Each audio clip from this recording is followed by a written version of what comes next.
네, 안녕하세요 여러분. 오늘은 98회 플랜업 독서 경영세미나 경영의 실제라는 책을 가지고 여러분과 함께 독서 경영 세미나를 시작하려고 합니다. 자, 오늘 도서는 여러분 제가 독서 경영 세미나에서 수차례 피터 드러커 교수님의 책을 가지고 했었는데 아마 여러분이 경영이나 경제 또 마케팅 나아가서 이 비즈니스 필드에서 책을 기본적으로 읽으시면 꼭 잡히는 인물 중에 3명이 있어요. 예. 그 중에 하나가 이제 피터 드러커 교수고, 또 그 다음 피어슨, 톰 피어슨이나, 그 다음에 마이클 포터, 이런 3대 석학이 잡히죠. 그 중에서도 피터 드러커가 또 나이가 제일 많으시고, 또 이 경영에 대해서는 워낙 그 많은 기반, 펀더멘탈을 만드신 분이기 때문에 이 실제로 비즈니스 스타디를 하시는 분들에게 이 피터 드러커는 많이 기본적으로 잡히시는 분이고 또 존경하는 사람들도 많고요. 피터 드러커의 책을 읽으실 때는 저는 이렇게 얘기를 해드려요.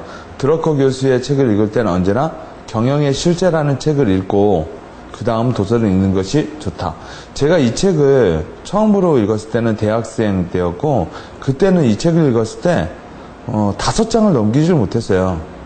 왜 못했느냐? 5장을 넘길 때마다, 그러니까 5장을 넘기지는 못한 게 너무나 졸렸거든요.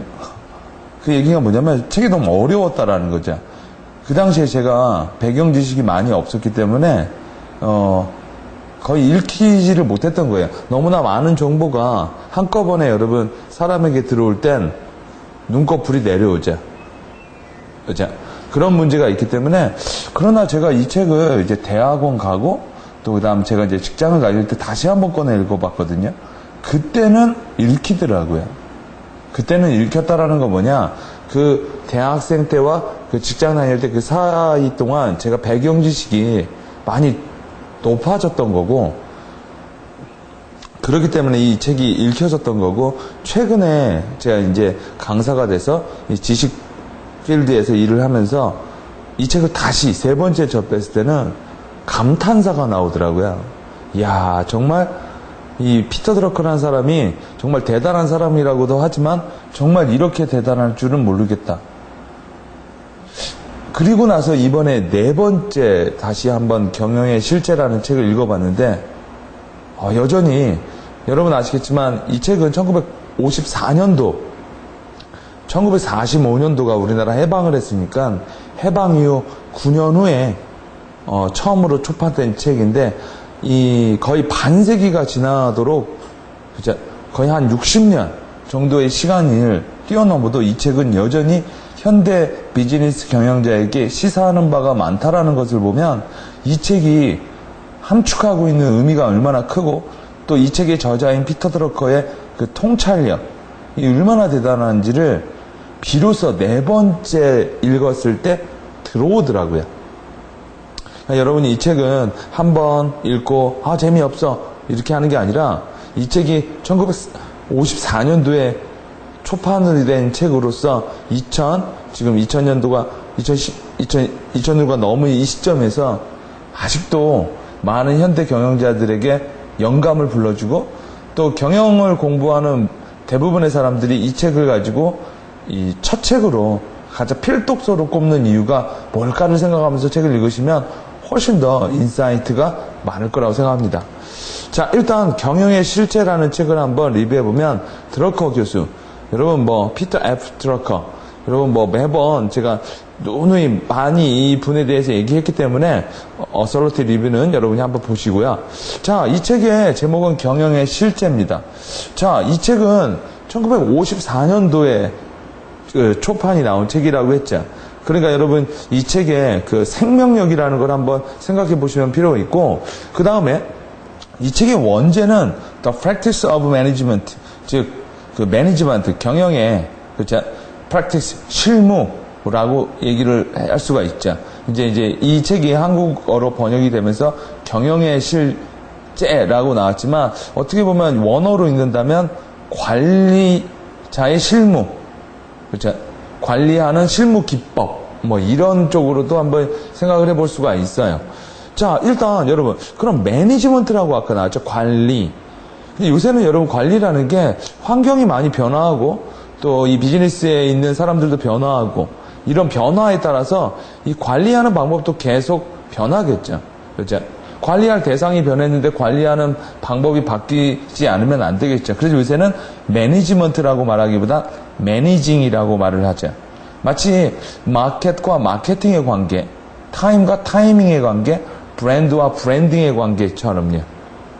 자, 그럼 한번 경영에 대한 질문을 해보면 경영이란 무엇인가? 이 책은 처음부터 끝까지 경영이란 무엇인가에 대한 얘기, 이 질문 하나를 가지고 피터 드러커가 거의 500페이지 가량을 풀어낸다라는 거예요. 제가 책을 읽다 보면 다양한 주제를 가지고 다양한 수박 겨찾기식으로 쓰는 책도 있지만 아주 정의란 무엇인가? 그렇죠? 이런 요새 샌들러 교수의 책 같은 거 보면 아주 단문의 주제를 가지고 깊이 있게 파는 석학들의 책을 읽다 보면 그들의 그 인사이트를 우리가 한번 엿볼 수가 있죠. 이 책은 경영이란 무엇인가, 그리고 왜 경영이란 쉽지 않을까, 이 두 가지 질문에 대한 답변을 여러분이 얻을 수 있을 것이라는 것입니다. 자, 경영도 진화를 했죠. 매니지먼트 1.0, 예전에는 뭘 경영을 했을까요? 생산을 경영을 했어요. 더 많이 생산을 하면 되니까요. 공급은, 수요는 많은데 공급이 딸렸기 때문에 생산을 많이 하는 사람, 많이 하도록, 그죠? 관리를 했다라는 건데, 그럼 매니지먼트 2.0은 뭐냐면, 이렇게 생산을 통해서 얻은 자본, 그죠? 잉여 자본을 어떻게 관리를 하느냐, 재투자를 하느냐, 시설을 늘리느냐, 대부분은 이땐 사람에 대한 투자라기보다는 더 하드웨어적인 부분에 대한 투자를 많이 했겠죠. 그리고 이제 매니지먼트 3.0으로 진화를 해서, 자, 품질의 경영. 그죠? 이제는 모든 사람들이 많이 대량 생산이라는 게 이제 가능했기 때문에 이제는 누가 더 좋은 품질을 가지고 있는 제품을 만드느냐. 어떻게 보면 여러분 매니지먼트의 진화는 마케팅의 진화와 유사하게 흘러간다고 볼 수 있어요. 자, 품질의 경영이라는 게 일어난 거고, 그 다음 매니지먼트 4.0이라는 걸 보면 이제 품질의 경영에서도 조금 더 진화를 했죠. 품질의 경영에서도 진화를 해서 이제 판매의 경영, 즉 마케팅이라는 게 이 당시에 이제 나오기 시작한 거죠. 이제 생산도 많이 되고 자본으로 잘 되고 품질도 어느 정도 동질화돼 가다 보면 누가 더 소비자에게 더 어필을 많이 하느냐. 이때 얘기가 많이 된 경영 기법 중에 하나가 고객 관리, 마케팅, 소비자의 만족, 이런 부분이겠죠.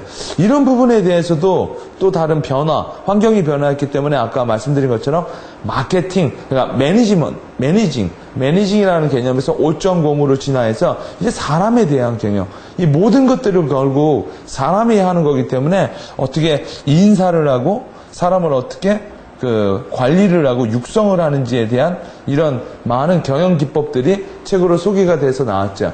그럼 최근 마지막 버전으로 뭐가 나왔을까? 6.0. 그죠? 최근에는 이제 가치의 경영이라는 걸로 나오고 있습니다. 이제 브랜드, 그 다음 기업이 가져야 될 만한 사회적 책임. 여러분, 이 책을 읽다 보면 1954년에 이미, 그죠? 여러분, 1954년 생각해 보세요.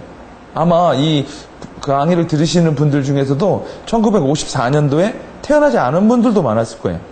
그러나 이 책은 1954년에 이미 기업의 사회적 책임에 대해서 얘기를 할 정도로 깊이가 있었다라는 거고, 이제는 어떤 기업이 무엇을 위해 경영을 하고, 그렇죠? 어떤 가치를 창출하고 그 가치를 사회적으로, 국가적으로, 기업적으로는 어떤 이익을 창출할 수 있는가에 대한 심도 있는 그런 고찰이 된 거죠. 그러면서 이제 가치의 경영이라는 걸로 진화하게 됐고, 자, 다시 한번 우리가 경영에 대한 생각을 해보면, 경영을 사전학적으로 찾아보면 이런 말이 나와요.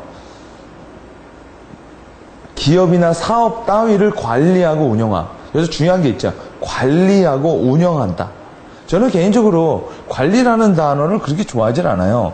관리라는 단어는 느낌이 통제라는 느낌이 있거든요. 통제한다라는 건 여러분 자율권의 박탈이죠. 그러다 보니까 여러분 대부분 최근 기업이 그렇게 많이 얘기하는 자율경영이라는 거에 대해서 상반된 개념이기 때문에, 자, 관리해서 운영한다라는 걸로 나와 있고, 또 기초를 닦고 계획을 세워 어떤 일을 해내감. 아마 여러분이 이 책을 읽다 보면 많은 단어 그러니까 많이 나오는 단어 중에 하나가 목적이라는 단어가 많이 나올 겁니다. 이 책을 읽다 보면요.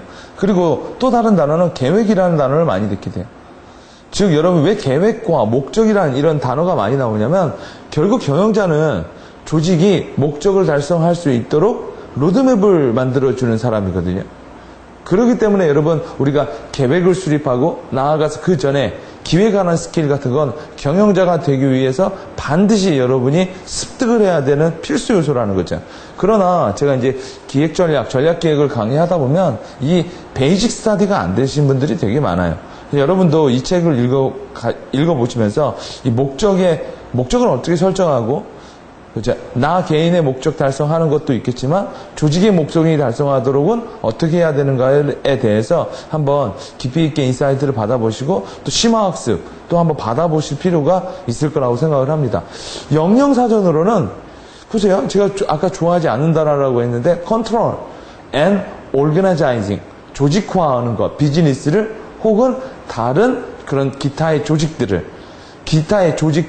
통제하고 그 다음에 조직화한다라는 걸 이제 이 매니지먼트, 경영이라고 말을 하고 있고, 또 다른 정의로는 the way people control이라는 단어가 참 두 개가 나와요. 그렇죠? 그러니까 그 전까지 아직도 여러분 이 사전은 여러분 좀 늦게 가죠. 사전적 정의는 아직도 여러분 이 매니지먼트, 경영이라는 걸 컨트롤, 매니지, 관리라고 생각한다면 약간 시대적으로 많이 좀 내가 업그레이드를 좀 많이 못했다라고 생각을 하시면 되는 거예요. 자, the way people control different parts of their lives. 이게 뭘까요? 여러 가지의 삶을, 삶들의 다양한 파트들을, 그렇죠, 컨트롤하는 방식이라는 얘기예요. 그렇죠? 자, 이게 또 이제 사전적 정의로 얘기를 하고 있는 거고, 자, 그럼 피터 드러커의 경영이란 무엇인가? 그럼 드러커는 매니지먼트 바이 드러커는 그의 책에서 매니지먼트를 뭐라고 정의했느냐면 다양한 자원들을 활용해서 기업을 창출함으로써 자원들의 생산성을 높이는 것이라고 얘기해요. 조금 그 사전적 정의와는 조금 더 다르죠. 여기서 여러분 매니지먼트라면 일단 다양한 자원들이라는 게 나와야 됩니다.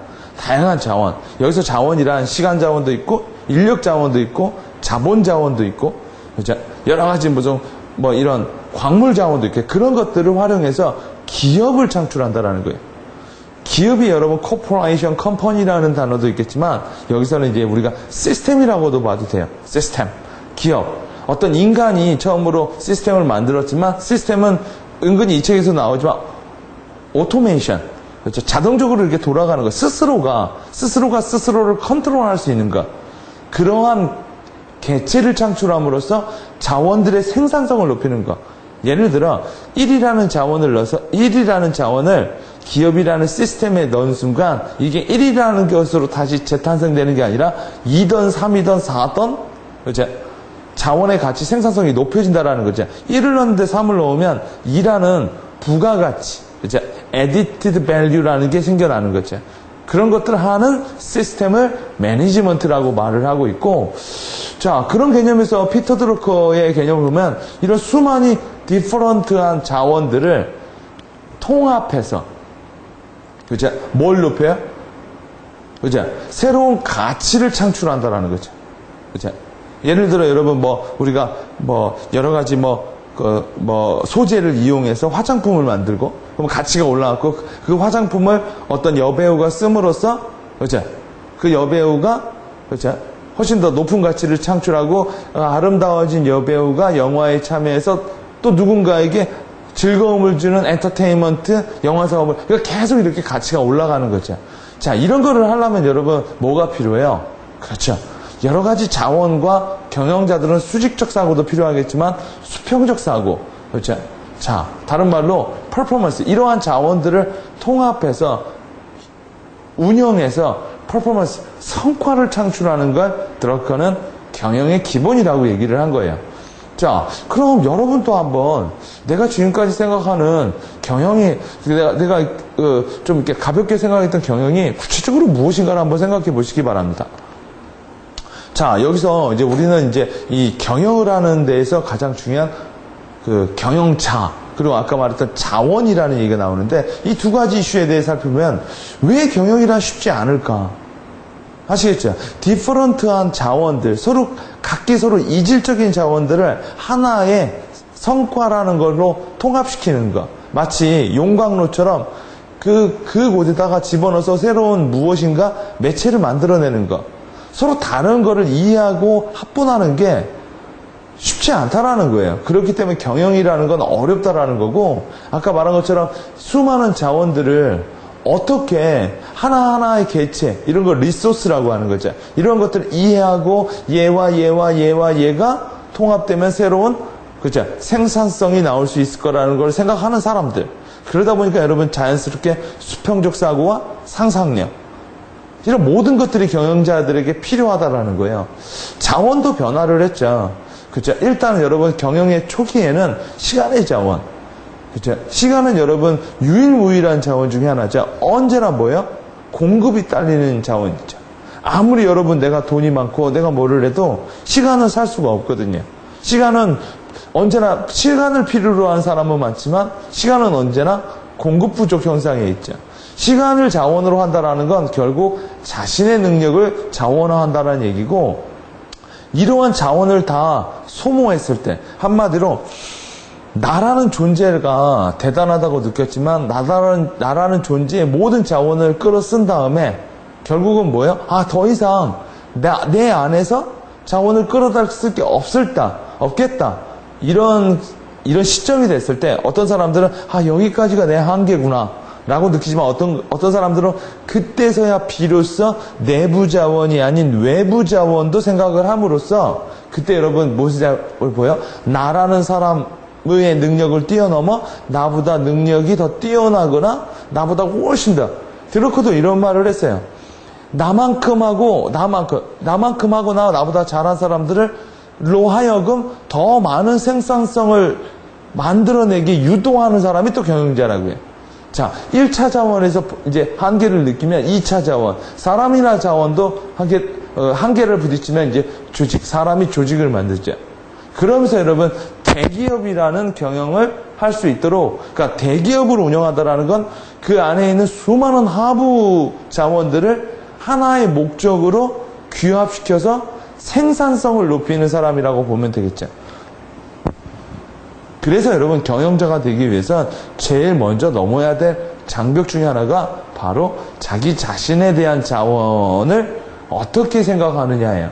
대부분 여러분 경영자들은 한 분야에서 상당히 뛰어난 능력을 발휘한 사람이 있죠. 거기에 만족한 사람을 우린 전문가라고 하는 거고, 그 여러분 전문가라는 사람은 한 분야를 많이 하는 사람이죠. 그러나 동시에 전문가라는 사람들은 한 분야 외에는 잘 모르는 사람들이에요.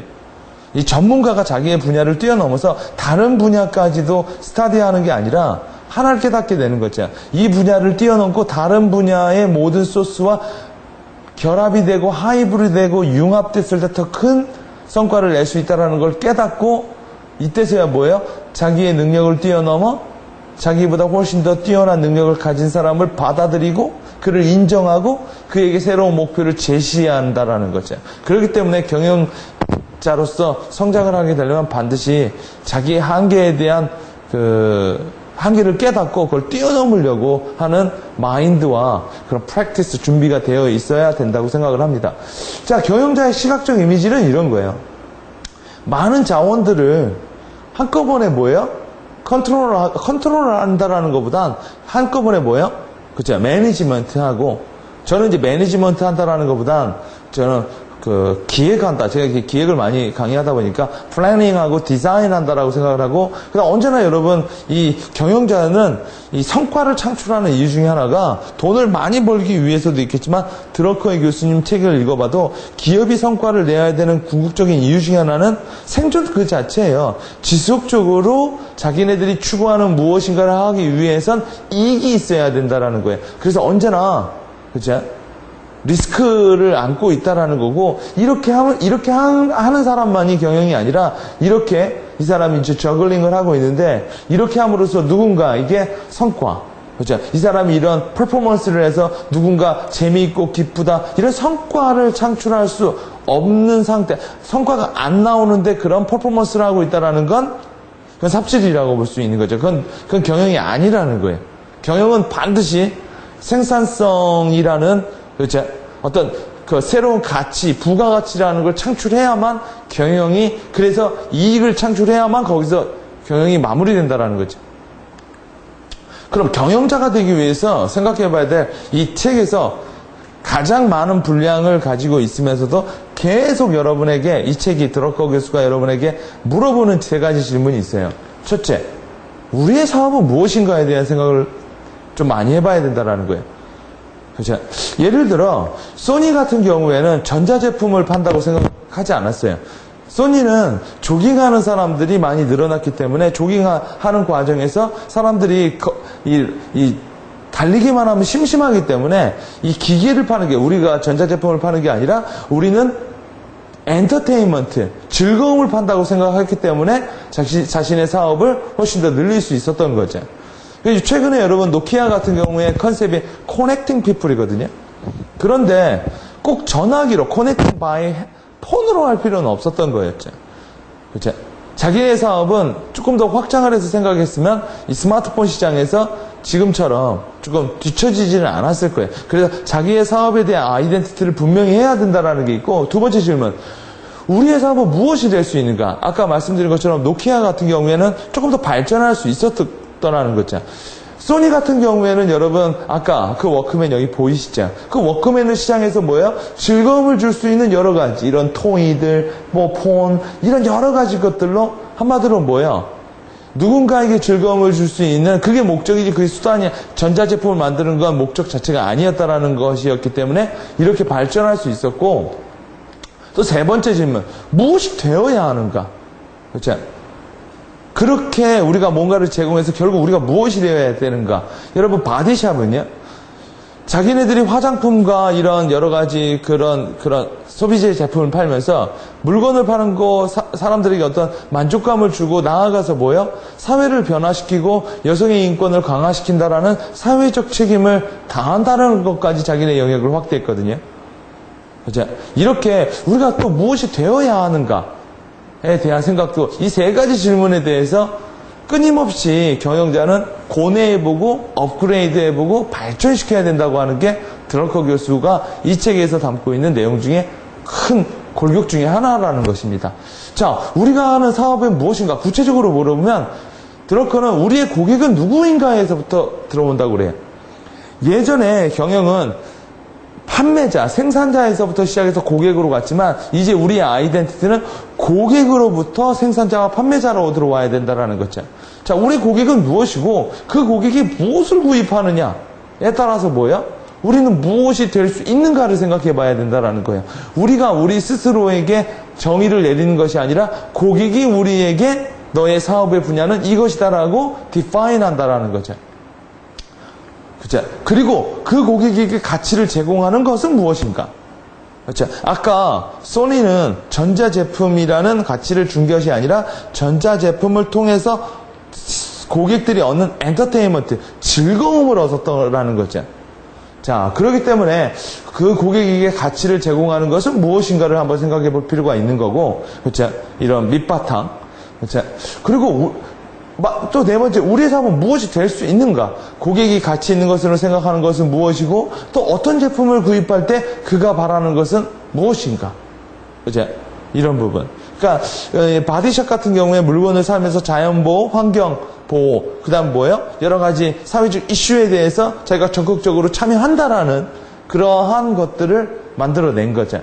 자, 마지막으로 앞으로 우리의 사업은 어떻게 될 것인가? 그렇죠? 고객의 변화, 경쟁의 변화, 어떻게 일어날 것인가? 고객 가치를 변화시키고 고객에게 더 큰 만족을 제공하기 위해서 우리는 오늘 무엇을 해야 되는가? 왜? 끊임없이 경영, 아까 매니지먼트라는 정적인 느낌에서 매니직이라는 동적인 느낌으로 온다면, 그렇죠? 끊임없이 변화 속에서 경영하는 사람들은 이익 창출이 목표죠. 그러나 그 더 큰 목표는 뭐예요? 지속적으로. 그래서 요새 여러분 지속성장, 지속경영이라는 게 단어가 계속 나오고 있는 거예요. 그 지속경영이라는 단어를 1954년도에 드러커 교수가 이미 언급했다라는 건 정말 대단한 인사이트라는 거죠. 자, 이런 것들을 봐야 되는데 기본적으로 3년 후까지 내다봐야만 단기와 중기의 사이를 잡을 수가 있다는 거예요. 그래서 여러분이 좋은 경영자가 된다는 것은 3년 후의 모습까지도 여러분이 충분히 보고 있다.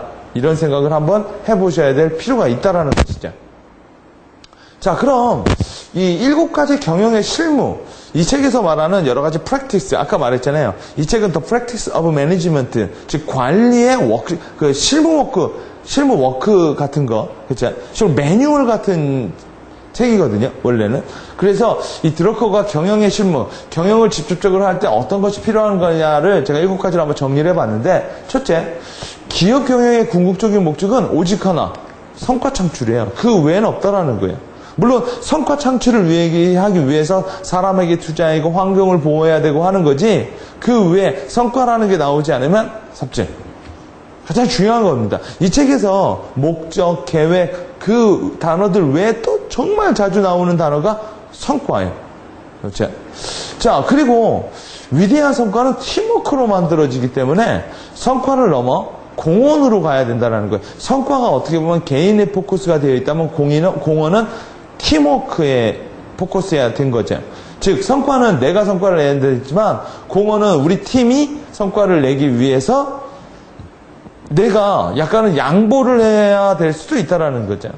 그렇죠? 더 큰 성과, 이런 물론 팀워크가 되려면 자연스럽게 뭐예요? 성과에 따른 배분, 즉 이 책에서 나오지만 어떻게 성과를 측정하고 어떻게 평가를 배분할 것이냐에 대한 문제가 확실하게 그 전체 팀에게 그런 컨센서스를 갖지 못하면 팀워크가 일어나기 어렵다라는 얘기도 이 책에서 언급을 하고 있습니다. 자, 매니지먼트 스케일 두 번째를 보면 기업 경영의 시작은 구체적인 목표부터. 그래서 드러커는 통제로 경영하라는 게 아니라 목표로 경영하라고 말을 했어요. 그렇죠?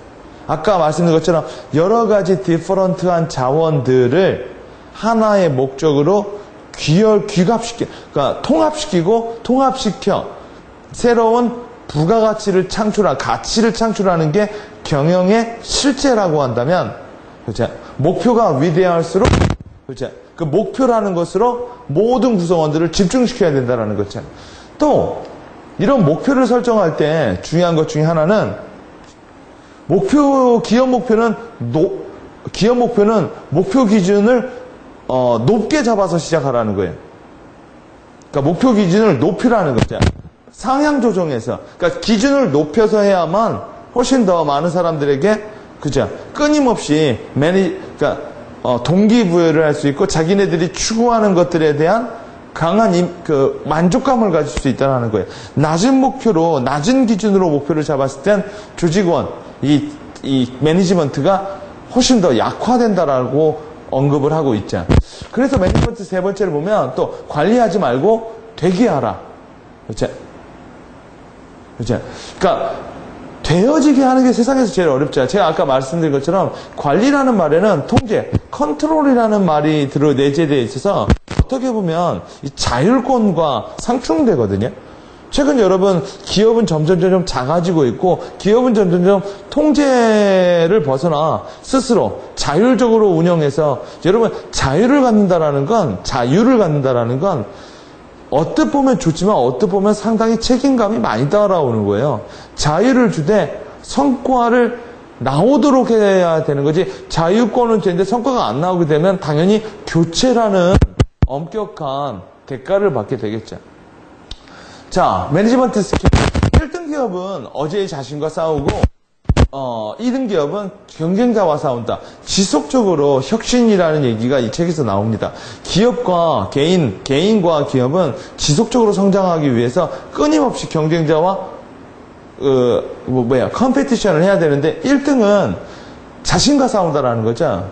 과거와 싸운다라는 거고 2등은 경쟁자와 싸우기 때문에, 그래서 어제의 자신과 싸우는 걸 혁신이라고 말하는 거고 2등 기업, 외부에 있는 누군가와 싸우는 걸 전략이라고 하거든요. 그렇죠? 그래서 1등 기업은 끊임없이 혁신을 한다라는 거. 자, 매니지먼트 스킬 네 번째는 1등 기업은 분석하지 않는다. 분석이라는 건 여러분 과거의 데이터를 가지고 미래를 내다보는 거예요. 그렇죠? 근데 여러분 요새는 환경의 변화가 너무 빨라졌기 때문에 그래서 여러분 이 경제학자나 정치하는 사람들이 지금 경제의 문제를 제대로 못 풀어내고 있는 거예요. 왜요? 옛날에도 이렇게 했기 때문에 지금도 이렇게 하면 될 거 아니겠느냐. 그러니까 옛날에 1930년대 대공황이 일어났을 때 그때 여러분 아시겠지만 사회적 간접 투자, 뭐 댐을 건설한다거나 뭐 한다거나 해서 문제를 풀었죠.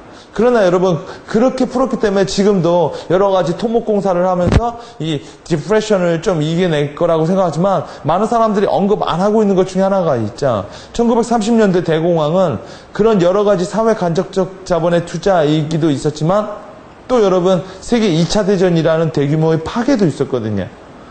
그렇죠? 그렇기 때문에 여러분 그 당시의 상황과 지금의 상황은 똑같지 않기 때문에 과거의 데이터로 미래를 읽는다라는 것보단 그들은 분석을 하기도 해요. 그러나 분석에만 매달리지 않고 상상한다라는 거예요. 저는 분석은 과거의 데이터를 통해서 미래를 보는 거라고 생각하고요. 상상은 미래에 일어나는 일에 대해서 자기 스스로가 오늘 생각하는 거라고 생각을 해요. 두 단어가 반대 단어라고 생각을 하거든요. 그렇죠? 여러분 아무도 안 한 일은 자료가 없어요. 왜? 아무도 안 했기 때문에요. 그러니까 아무리 자료를 봐도 그거는 인지할 수가 없다라는 거죠. 생각해낼 수가 없다라는 거죠. 그렇기 때문에 여러분 분석에만 그치지 말고 상상의 영역까지도 넘어가려고 자기 스스로가 프랙티스를 해야 되는 것이 있고, 그 다음 위대한 성과와 지속 경영을 위해서 오늘 임파워먼트를 시작하라. 이 책에서도 포드와 여러 가지 몇 가지 기업에 대한 얘기를, 이 드러커는 얘기를 했는데, 개인이 너무, 그 CEO가 너무나 강한 조직은 그 CEO가 퇴임할 때 조직도 함께 사라진다라고 얘기를 해요. 왜요? 이 후계에 대한 양성, 그렇죠? 권한임을 제대로 하지 않았다라는 거죠. 이 문제에 대해서 많은 경영책들이 얘기를 해요. 제가 실제로 예전에 했던 짐 콜린스의 굿 투 그레이트, 좋은 기업을 넘어 위대한 기업으로 해도 이 임파워먼트, 그렇죠? 라는 부분이 상당히 많은 얘기가 나오고 있습니다. 그래서 이 경영 실무에서 가장 중요한 것 중에 하나가 반드시 나보다 더 잘, 적어도 나만큼 한다라는 사람을 끊임없이 육성을 해야 된다라는 게 있고, 성장시킬 인재에게는 반복적인 업무가 아니라 도전적인 업무를 계속 주입을 해야 된다라는 거예요. 해본 일을 다시 하는 게 아니라 해보지 않은 일을 계속 해봐서 문제 해결력을 키우는 것. 또 성장하고 싶은 인재는 끊임없이 이 업무에서 벗어나 이 업무를 통해서 기업이 새로운 목표와 도전을 할 수 있도록 자기가 경영을 배운다라는 거죠. 자, 성과를 창출하는 그럼 경영자란 어떤 게 있느냐? 성과를 창출하는 경영자는 언제나 세 가지 타입의 계획을 언제나 항상 가지고 있어야 된다고 합니다. 첫째, 변화. 그렇죠. 끊임없이 변화하기 때문에 플랜이라는 개념보다 플래닝, 아까 매니지먼트가 아닌 매니징 이런 개념으로 온 것처럼요. 그리고 적응, 거기에 어떻게 적응을 할 것이냐. 또 나아서 그거에 대한 대책. 이런 세 단계를 끊임없이 생각하고 있는 거죠. 그렇죠. 어떻게 보면 여러분 더 나아가서 변화를 주도하기도 해야 돼요. 변화에 적응하려고 하기보다 변화를 기획해내고 변화를 일어나도록 하고, 그리고 남들이 적응하려고 들 때 그만큼의 성장의 기회를 잡을 수가 있는 거죠. 변화라는 건 이 21세기 경영에서 가장 심도 있게 다뤄야 될 내용 중에 하나이지 않을까라는 생각을 합니다. 다른 말로 이제 변화, 또 어떤 면에서 보면 불확실성이라고 얘기를 할 수도 있겠죠. 자, 계획을 재계획해라. 제가 아까 말씀드렸죠. 끊임없이 변화하기 때문에 어제의 계획, 한 달 전의 계획이 오늘의 일을 말을 할 수가 없는 거거든요. 그래서 플랜에서 플래닝으로 끊임없이 변화를 해야 된다. 해가 있고, 우리가 여러분 지금 이 자리에 지금 앉아 있을지, 서 계실지, 누워 계실지는 모르겠지만, 여러분이 이 자리에 서 있을 때도 지구는 공전과 회전을 동시에 하고 있는 거예요. 우리가 못 느껴서 그렇죠. 변화는 끊임없이 지속하기 때문에 끊임없이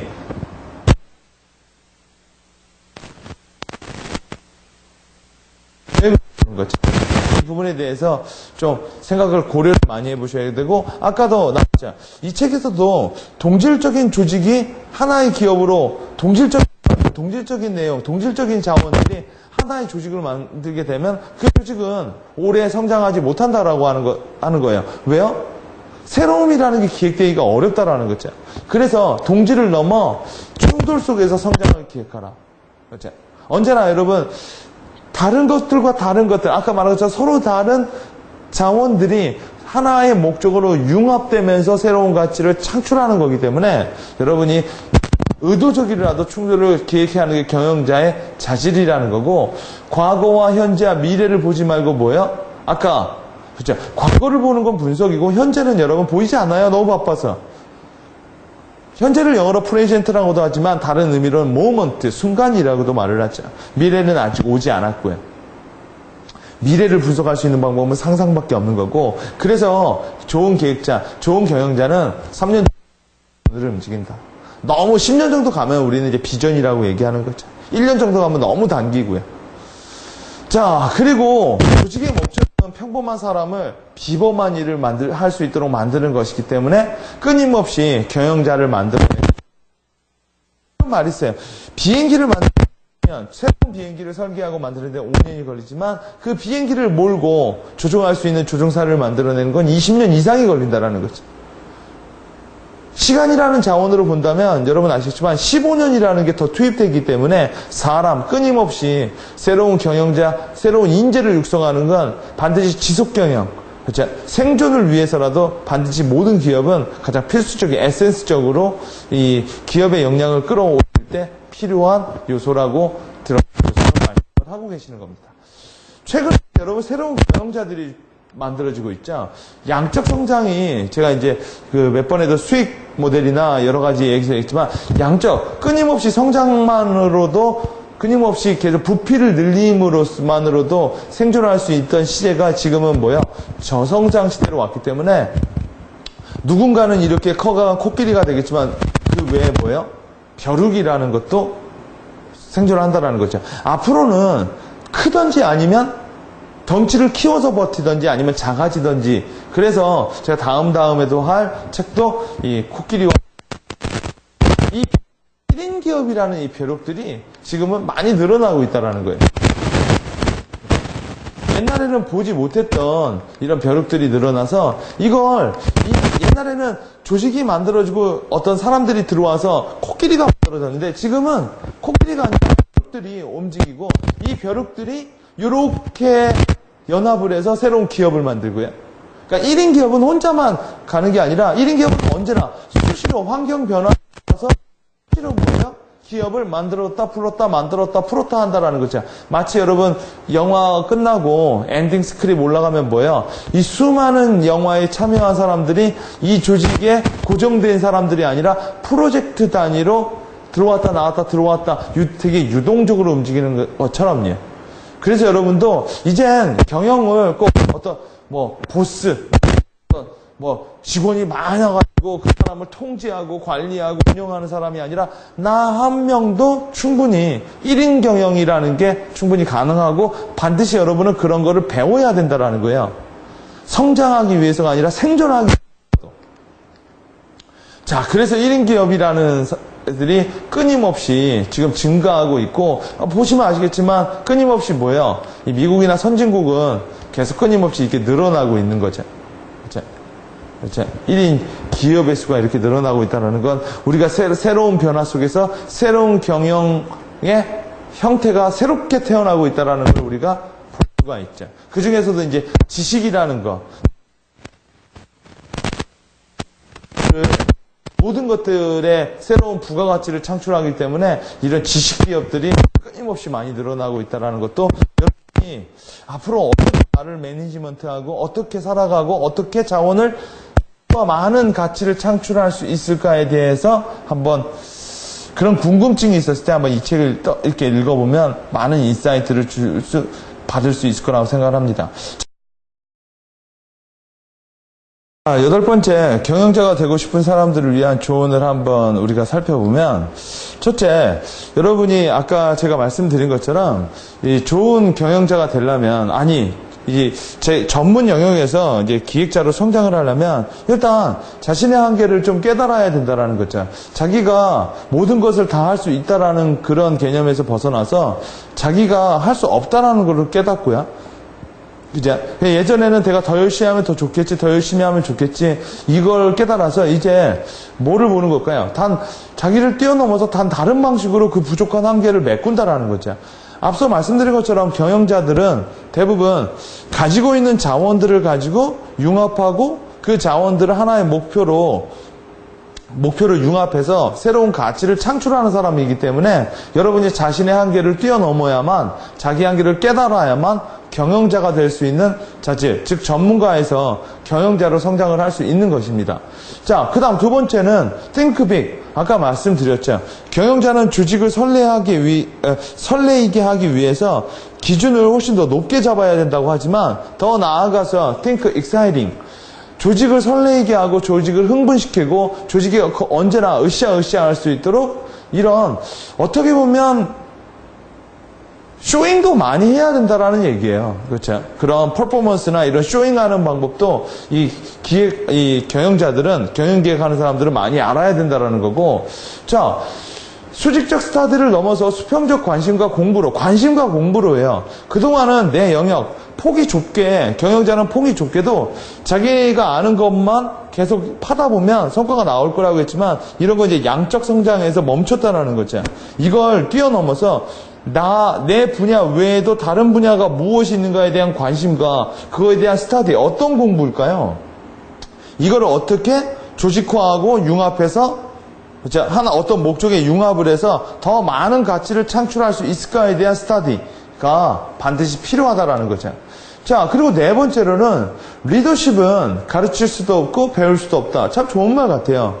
리더가 돼보지 않은 사람이 어떻게 아무리 백날 배워도 이런 광고도 있었죠. 키스를 책으로 배웠어요. 요리를 책으로 배웠어요. 이런 것처럼 마치 리더십처럼 경영도 아무리 여러분 좋은 책을 읽어보고 아무리 뭐를 해도 아무리 좋은 MBA 스쿨을 나와도 직접 해보지 않은 것과 해본 거는 큰 차이가 있다는 거죠. 그래서 아까 작은 기업이든 큰 기업이든 나아가서 1인 기업이더라도 자기가 운영을 해본 사람과 운영을 해보지 않은 사람, 이 사람들 사이에는 정말 많은 갭이 있다는 거기 때문에 여러분이 아까 제가 새로운 코끼리와 벼룩이에서 얘기한 것처럼 이런 자기 스스로가 경영을 해보려고 노력을 하고 심지어 내가 직장인임에도 불구하고 내가 직장인이냐 아니면 경영자이냐 이거는 자기의 태도와 자기의 마인드에 달라서 다르다 이러는 거죠. 주어진 일을 반복적으로 하다 보면 결국 직장인인 거고 끊임없이 자기가 새로운 일을 도전해보고 기획을 해보고 다른 것들, 이질적인 것들을 통해서 새로운 목표를 도전해본다고 하면 회사 내에서도 경영자라고 말을 할 수가 있겠죠. 자, 마지막으로 이 드러커는 자기 스타일에 대한 얘기를 해요. 경영자의 스타일. 일단 여러분, 단식과 복식과 야구팀의 스타일이 있다는 거죠. 단식은 한마디로 전문가예요. 혼자 잘하는 사람. 복식은 여러분 파트너십이에요. 나의 부족한 부분을 누군가 채워줄 수 있다는 거죠. 예를 들어 여러분, 그건 꼭 사내던 사외던이에요. 사외적으로도 그런 게 있죠. 여러분 HP, 슐레카 패커드, 또 여러분 빌 게이츠와 발머 이런 식으로 복식, 단 이런 구조에선 아주 지속적으로 서로 간에 컨센서스, 호흡이 맞아야만 퍼포먼스가 잘 나온다라는 게 복식의 구조죠. 자, 복식의 구조를 뛰어넘어서 우리가 대기업의 형태로 간다면 야구팀, 많은 사람들이 각자 자기 포지셔닝이 있는 거죠. 여기에서는 여러분 큰 일을 할 수가 없지만 여기선 복식은 이거보다 훨씬 더 큰 일을 할 수가 있지만 파트너가 안 됐거나 아니 파트너가 무리를 일으켰거나 그러면 여러분 문제가 있겠지만 야구팀은 넣다 뺐다 할 수 있죠. 마치 축구팀 야구처럼요. 이건 각자의 포지셔닝에 자기 일을 타자는 잘 치고 투수는 잘 던지고 받는 사람은 잘 받고 각자의 포지셔닝이 승리라는 윈이라는 목표로 이 통합하는 사람을 누구라고요? 그렇죠. 감독이라고 하는 거죠. 그래서 야구팀도 배구팀도 축구팀도 2명, 2명 이상이 하는 거에는 경영이라는 마인드가 들어와서 우리가 히링크에게 리더십을 배운다, 히링크 경영이다 이런 얘기가 야구팀에서 나온 거예요. 그래서 이렇게 전문가이고 이건 경영자이고 이건 조직화한다라는 차원에서 여러분은 나는 단식으로 뛰는 게 좋은지 복식으로 뛰는 게 좋은지 야구팀에서 뛰는 게 좋은지 여기서는 성과가 중요하지만 야구팀에서는 특히나 성과를 뛰어넘어 공헌이라는 새로운 단어도 여러분이 보실 수 있는 것입니다. 자, 에필로그로 한번 보면은요. 경영자란 그동안 이 책 경영의 실체라는 책에서 그렇게 많이 얘기했던 경영이란 그리고 그 경영을 하는 사람이란 이렇게도 정의를 한번 내려볼 수 있어요. 자기 스스로가 목표를 설정하여 자기의 방식으로 목표를 달성해 나가고 그 결과에 책임을 지는 자다. 여러분 몇 명이나 스스로가 스스로의 목표를 설정할 수 있을까요? 여러분은 스스로가 목표를 설정해서요 주어진 목표에 매달려 있으세요. 그런 부분에서 본다면 이게 다수의 경영자가 되든 1인의 경영자가 되든 경영자란 결국 자기에게 주어진 자율권을 최대한 활용해서 성과를 창출하고 그거에 따른 책임을 지는 사람. 그러니까 경영자가 어떤 되게 자유롭고 행복하고 그런 사람만은 아니라는 거죠. 어떻게 보면 양적인 것과 어두운 면을 한꺼번에 볼 수 있지만 그래서 경영자란 누군가에 의해서 억지로 되는 것이 아니라 스스로 자발적인 동기부여에 의해서 되어진다라고 볼 수 있고 미래에는 모든 사람들이 경영자로서의 자질을 갖지 않으면 생존하기가 어렵게 되어진다라는 거 한번 이 책에서 한번 여러분이 인사이트를 받아보실 수 있을 거라고 생각을 합니다. 자, 오늘 경영의 실체라는 도서를 가지고 했는데 다음 도서는 이제 우리 독서경영 세미나가 99회째를 가게 되는 거죠. 99회째는 요새 여러분 경기가 안 좋다, 불확실성이 팽배해진다 이런 대내외적인 좀 썩 좋지 않은 얘기들이 많은데 이런 것들을 우리가 뛰어넘어서 어떻게 새로움을 추구하고 성장을 도모할 수 있는가를 이 미래학자로 가장 유명한 사람 중에 하나인 엘빈 토플러의 책을 통해서 우리가 과연 이 불황에는 어떻게 우리 기업, 우리 개인에게 어떠한 생존 기획, 나아가서 번영 기획을 할 수 있는가를 이 책을 통해서 한번 살펴보도록 하겠습니다. 자, 오늘 드러커의 경영의 실체는 오늘 여기서 강의를 마치도록 하겠습니다. 감사합니다.